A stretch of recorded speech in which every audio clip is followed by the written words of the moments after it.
नमस्कार। आज हम बात करेंगे एक ऐसे हुनर की जो हमारी पूरी इंडस्ट्रियल दुनिया की, कह सकते हैं, रीढ़ की हड्डी है।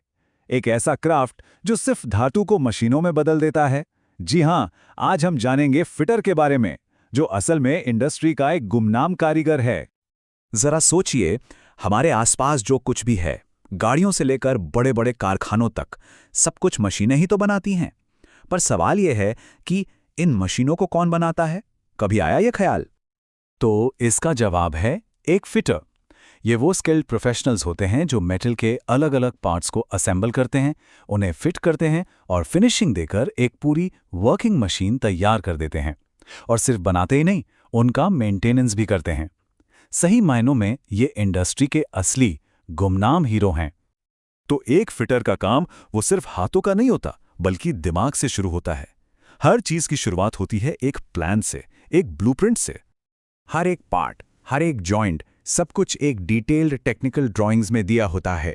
एक फिटर के लिए ये ब्लूप्रिंट बिल्कुल एक मैप की तरह है, एक नक्शा जो बताता है कि धातु के एक मामूली से टुकड़े को एक प्रिसाइज, एकदम सटीक हिस्से में कैसे बदलना है। और जब मैं कह रहा हूं सटीक, तो इसका मतलब है अनबिलीवेबल प्रिसिजन। सोचिए, एक फिटर को अक्सर प्लस या माइनस 0.02 मिलीमीटर के टॉलरेंस में काम करना होता है। पता ये कितना होता है? ये हमारे सिर के बाल से भी ज्यादा पतला होता है। इतनी सटीकता चाहिए होती है। अब इतनी हाई प्रिसिजन को हासिल करने के लिए खास टूल्स भी तो चाहिए, है ना? यहीं काम आता है माइक्रोमीटर। ये एक फिटर के सबसे जरूरी औजारों में से एक है। इसी से ये पक्का होता है कि हर पार्ट बिल्कुल परफेक्ट मेजरमेंट का बने।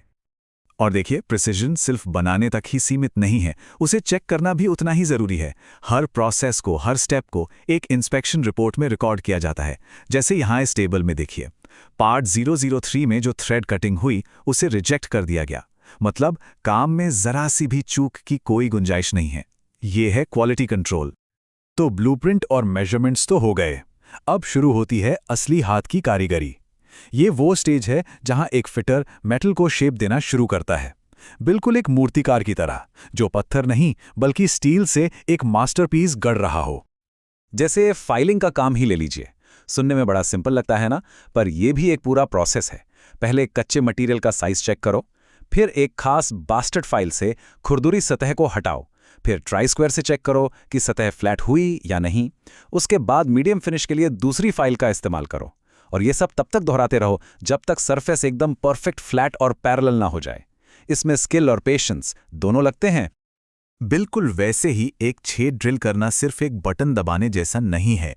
पहले ड्राइंग के हिसाब से सही जगह पर निशान लगाना होता है, फिर मशीन में सही साइज की ड्रिल बिट लगानी पड़ती है, और अगर माइल्ड स्टील पे काम कर रहे हैं तो उसे ठंडा रखने के लिए सॉल्युबल ऑयल जैसा कूलेंट भी डालना जरूरी है, ताकि वो ओवरहीट ना हो। इसके बाद जाके होल ड्रिल होता है, और आखिर में उसकी सतह को फाइल करके डीबर किया जाता है, यानी साफ किया जाता है। और एक फिटर का ज्ञान यहीं खत्म नहीं होता। उसे मेटलर्जी यानी धातु विज्ञान की भी समझ होनी चाहिए। टेम्परिंग जैसी टेक्निक्स ये दिखाती हैं कि ये काम सिर्फ मेटल को शेप देने का नहीं है, बल्कि उसकी प्रॉपर्टीज, उसके गुणों को बदलने का भी है। ये साइंस और आर्ट का एक कॉम्बिनेशन है। अच्छा, तो अब सारे इंडिविजुअल पार्ट्स एकदम प्रिसिजन के साथ तैयार हैं। अब आता है अगला और शायद सबसे एक्साइटिंग फेज, असेंबली। ये वो पल है जब सारी कारीगरी मिलकर एक फंक्शनल मशीन की शक्ल लेती है।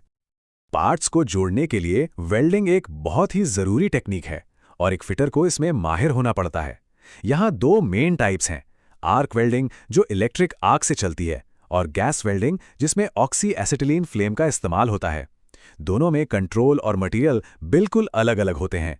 एक में करंट सेट करना होता है तो दूसरे में गैस का प्रेशर। एक में इलेक्ट्रोड यूज होता है तो दूसरे में फिलर रॉड। मतलब दोनों के लिए अलग स्किल सेट चाहिए। चलिए आर्क वेल्डिंग का एक एग्जाम्पल देखते हैं। एक टी फिलेट जॉइंट बनाना, इसमें हर डिटेल मैटर करती है।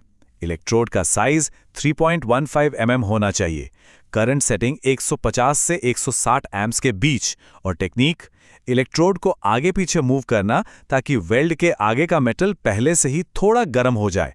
नतीजा, एक 90 डिग्री का मजबूत सॉलिड जॉइंट।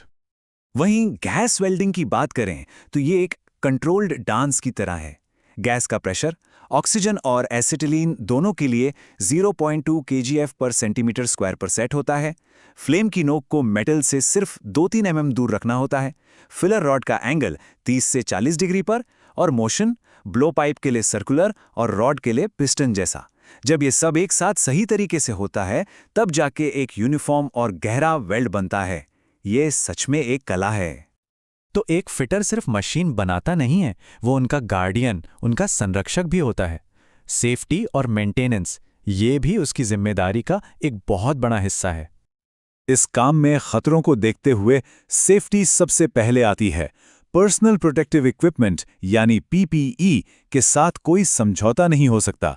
सिर की प्रोटेक्शन के लिए हेलमेट, आंखों के लिए शील्ड, हाथों के लिए ग्लव्स, पैरों के लिए सेफ्टी शूज और कानों के लिए हियरिंग प्रोटेक्शन, ये सब पहनना नॉन नेगोशिएबल है, मतलब जरूरी ही है। सीधी सी बात है, कारीगर को सुरक्षित रखना उतना ही जरूरी है जितना मशीन को परफेक्ट बनाना। आखिर स्किल्ड हैंड्स ही तो हैं जो सब कुछ बनाते हैं। सेफ वर्कर ही एक प्रोडक्टिव वर्कर होता है। और यह जिम्मेदारी सिर्फ खुद की सेफ्टी तक नहीं है। फिटर्स को फर्स्ट एड की ट्रेनिंग भी दी जाती है। मतलब अगर कोई हादसा हो जाए तो वो मदद के लिए तैयार रहते हैं। इसके 3 मेन प्रिंसिपल्स हैं: जान बचाना, चोट को बढ़ने से रोकना और रिकवरी में मदद करना। यह दिखाता है कि वो अपने साथियों की कितनी परवाह करते हैं। एक अच्छे फिटर की पहचान ये भी है कि वो प्रॉब्लम होने का इंतजार नहीं करता, बल्कि उसे होने से रोकता है। ये प्रोएक्टिव मेंटेनेंस चेकलिस्ट उसी का हिस्सा है। समय समय पर लुब्रिकेशन करना, जंग लगने से बचाने के उपाय करना, लिफ्टिंग टूल्स की जांच करना और वेल्डिंग एरिया को ज्वलनशील चीजों से दूर रखना, ये सब काम दुर्घटनाओं को होने से पहले ही रोक देते हैं। तो अगली बार जब भी कोई बड़ी मशीन या कोई कॉम्प्लेक्स टेक्नोलॉजी देखें तो एक पल के लिए जरूर सोचिएगा, ये पूरी आधुनिक दुनिया प्रिसिजन यानी सटीकता पर बनी है। और इस सटीकता को बनाए रखते हैं वो कारीगर जिनके बारे में शायद हमने कभी सुना भी नहीं। वो फिटर जो चुपचाप पर्दे के पीछे हमारी दुनिया को आकार दे रहे हैं। वो इंडस्ट्री के असली अनसुने नायक हैं।